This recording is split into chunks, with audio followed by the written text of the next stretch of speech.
Assalamualaikum warahmatullahi wabarakatuh. Kembali lagi dengan saya Dandi di channel saya Dandi Baik. Dandi Baik, baik-baik saja. Kebetulan saya lagi keluar buat benerin laptop, ada sedikit trouble, dan sekarang sudah beres laptopnya. Alhamdulillah sudah bisa digunakan lagi. Format video saya hari ini adalah sambil mengerjakan tugas dari Pak Hadi. Tugas kuliah, mata kuliah pengendalian hama terpadu. Disuruh membuat video berisikan tentang 5 fakta mengenai pengendalian hama terpadu menggunakan asap cair. Saya juga pertama kali dengar kata asap cair ya, apalagi di dunia pertanian. Ternyata ada beberapa ilmu atau informasi yang akan beberapa informasi yang saya dapat, dan baru saat itu saya mengetahui apa itu asap cair. Tapi tidak secara menyeluruh ya, saya hanya tahu sekilas dan hanya dapat menyerap beberapa ilmu saja dari asap cair itu seperti apa. Di video kali ini saya akan memberikan tidak 5 fakta tapi 5 informasi mengenai asap cair yang digunakan untuk mengendalikan hama terpadu seperti itu. Jadi menurut saya kalau judulnya itu 5 fakta apa yang bisa saya ambil gitu kan? Karena 5 fakta itu kan isi beritanya harus memang benar-benar meyakinkan, ini orang ini berarti memahami betul dengan topik yang dibahas. Tapi karena asap cair ini adalah topik yang baru dan saya belum menguasai topik ini, jadi saya memilih judul atau mengganti judul dengan versi saya sendiri, yaitu 5 informasi mengenai pengendalian dengan asap cair. Ada 5 informasi, berarti ada 5 poin.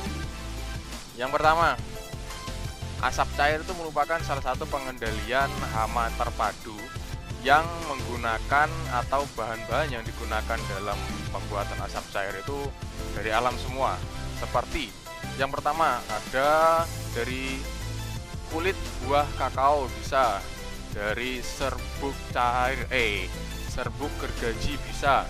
Yang ketiga dari tempurung kelapa bisa. Yang keempat dari sekam padi bisa. Jadi bahan-bahan yang digunakan itu berasal dari alam.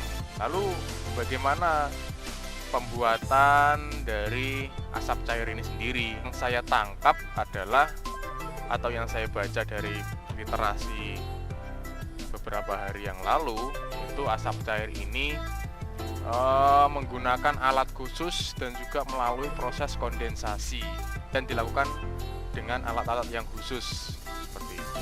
Bentuk-bentuk dari asap cair ini pun bisa digunakan sebagai insektisida, fungisida yang berfungsi atau yang berperan sebagai anti batang dan anti makanan. Berdasarkan yang saya baca, selain menjadi 2 jenis tadi, insektisida dan juga fungisida, asap cair juga bisa digunakan sebagai herbisida. Ini mohon maaf ya kalau saya agak konsentrasi ya, karena saya lagi di jalan dan ini deadline banget.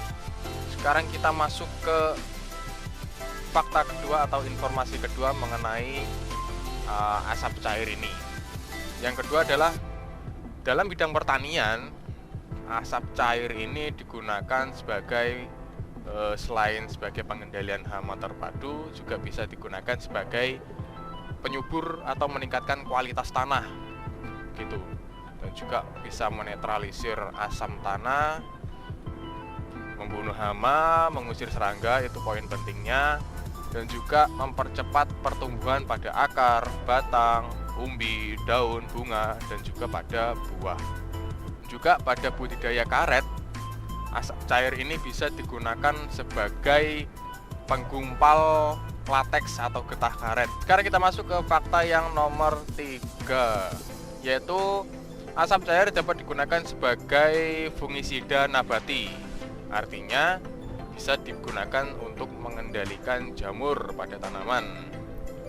Karena pada asap cair itu terdapat beberapa senyawa aktif yang dapat digunakan untuk mengendalikan jamur. Ada beberapa senyawa aktif seperti fenol atau apalagi tadi ya, saya lupa ya. Yang saya ingat fenol, karena fenol ini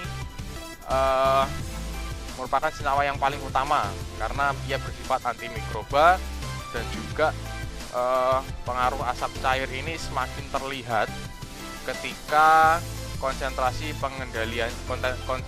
penggunaannya itu ditingkatkan seperti itu. Berdasarkan penelitian atau literasi yang saya baca, itu kalau kita menggunakan asap cair dari ini fenol dan juga asam tadi, itu terdapat atau bisa kita gunakan bahan sebagai pengendaliannya, atau bahan baku dari asap cairnya itu dari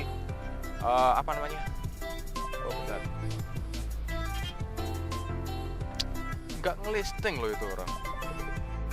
Saya ulang lagi, jadi seperti ini. Fenol dan juga asam barusan yang saya sebutkan itu bisa didapatkan dengan bahan baku tempurung kelapa. Jadi tempurung kelapa ini mengandung beberapa senyawa aktif yang mampu mengendalikan jamur. Di antaranya ada fenol dan juga asam asetat, mungkin asam asetat kayaknya asam asetat ya kalau nggak salah. Itu penggunaan 0,11% saja bisa menghambat pertumbuhan jamur itu sebesar 50%.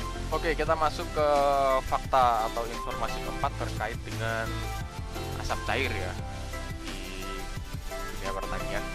Yang keempat adalah informasi keempat, ternyata bakteri Fusarium itu bisa dikendalikan dengan asap cair, yang mana asap cair ini dari bahan baku yang sama seperti poin ketiga tadi, dari tempurung kelapa. Dengan konsentrasi 3%, itu merupakan konsentrasi yang terbaik untuk menghambat Fusarium berdasarkan literasi yang saya baca. Karena Fusarium itu cukup berbahaya ya, maka harus kita atasi. Ya caranya salah satunya dengan itu tadi, dengan asap cair. Kalau saya pribadi, saya masih belum tahu secara jelas ya tentang asap cair. Saya hanya membaca, menyerap, dan juga menyampaikan kepada teman-teman semua yang melihat video ini, dan kepada Pak Hadi juga yang lihat video ini. Saya hanya memberikan informasi berdasarkan apa yang telah saya serap dan apa yang telah saya baca. Maaf kalau misalkan kurang lengkap ya, atau teman-teman gagal paham. Kondisi terkini di Banyuwangi sih selama masa pandemi ini nggak ada perubahan atau perbedaan ya yang saya rasakan secara signifikan. Perubahannya hanya beberapa saja. Oke, sekarang kita masuk ke fakta atau informasi kelima mengenai asap cair di dunia pertanian. Fakta kelimanya adalah asap cair tempurung kelapa, buah pinus, dan juga pelepah kelapa sawit itu bisa digunakan sebagai bahan pembuatan asap cair ya. Penggunaan 3 bahan tadi dengan konsentrasi 0,5 sampai 2% itu dapat menghambat pertumbuhan penyakit darah oleh blood disease bacterium. Ternyata juga asap cair ini bisa mengendalikan bakteri pada tanaman pisang. Tentu saja di konsentrasi 0,5 sampai 2% tadi bisa menghambat pertumbuhan BDB sebesar presentasenya itu 100%. Asap cair dari bahan pelepah kelapa sawit yang kita gunakan konsentrasinya sebesar 2% itu dapat menghambat pertumbuhan koloni dan menurunkan nilai kerapatan sel BDB paling tinggi daripada bahan-bahan yang lain. Oke, mungkin segitu saja informasi yang bisa saya sampaikan, karena hanya itu yang dapat saya serap dari literasi yang saya baca. Sekian, terima kasih. Saya akan mencantumkan linknya, link informasi ini dari mana saya dapat sumber literasinya. Saya akan cantumkan di kolom deskripsi ya. Kalau kurang jelas dengan penjelasan saya, teman-teman bisa cek langsung ke link yang saya berikan di kolom deskripsi. Dan jika informasi yang saya berikan salah, teman-teman bisa memberikan saran atau memberikan pembenaran atas informasi yang saya berikan di kolom komentar ya. Cukup itu saja yang dapat saya sampaikan. Kurang lebihnya saya mohon maaf. Jangan lupa like dan subscribe channel saya, dan jangan lupa bunyikan juga loncengnya untuk mengetahui video-video terbaru saya nanti. Oke, sekian, terima kasih. Di sini Dandi, bye.